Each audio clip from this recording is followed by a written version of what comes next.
een raakvlak aan Pits. Daarbij is het handig om wil je winnen een snelle tijd neer te zetten en geen fouten te maken.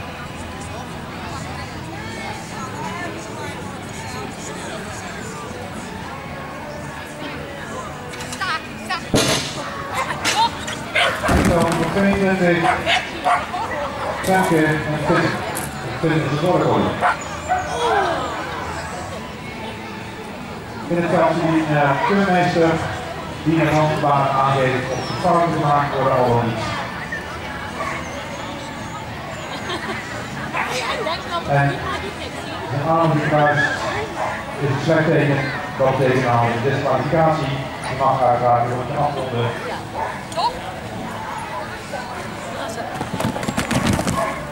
De aanklassen zijn nu in de wedstrijdronde.